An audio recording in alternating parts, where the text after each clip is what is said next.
The three theories just outlined are relevant to social work in the following way. Bureaucracy. Almost all social workers will encounter bureaucratic organisation, whether it is Department of Human Services or a medical social worker in a hospital.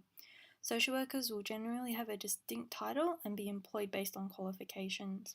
Social workers employed in bureaucratic organisations hold specific qualifications such as a Bachelor of Social Work or Masters in Youth Work. The level of qualification generally matches ranking within the organisation, such as senior social worker or director. Workers' tasks generally impersonal, with little time spent with clients due to high caseloads and pressures to produce fast outcomes, such as tick-the-box forms, which restrict a holistic approach in helping the client.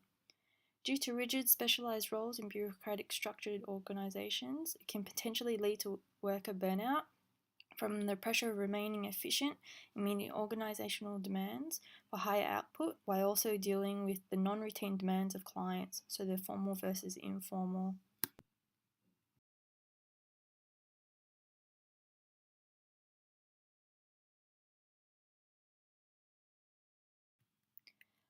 For human relations, many social workers in understanding human relations theory is particularly important for choosing what organisation they work within, whether it will meet their psychosocial needs, beliefs and values. Many organisations who utilise human relations theory now offer paid sick leave and annual leave. This is generally reflected in the job advertisement and is becoming a growing feature and demand by in social work and demand by social workers.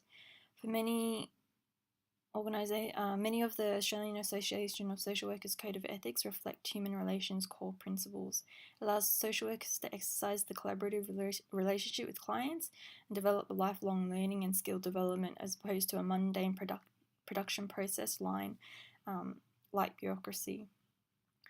There is generally also a greater involvement of clients on committee boards, organisation annual work and team building days, and team supervision are growing occurrences in human service organisation, reflecting the human relations core principles.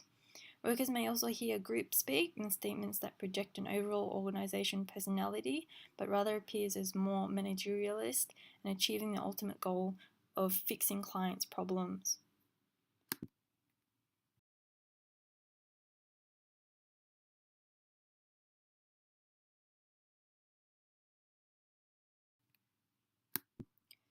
For neo-Marxism, it offers an understanding of resource cuts due to changes in policies that come along with changing political parties and their ideologies, which highlights the effect of external dominant power relations in human service organisations.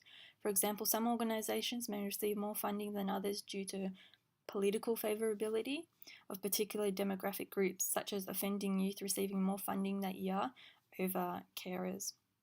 It highlights the capitalist concern is to reduce unproductive citizens and reproduce labour productive citizens for economic growth. Social work and clients can experience frustration when constantly encountering new case managers due to short-term funding and contractual employment, which is tied to this. Neo-Marxism helps to understand the influence of external powers and this occurrence. An understanding of dominant political and peak funding bodies that will control over the organisation can allow you to petition for change rather than perpetuating dominant social political forces for economic gains.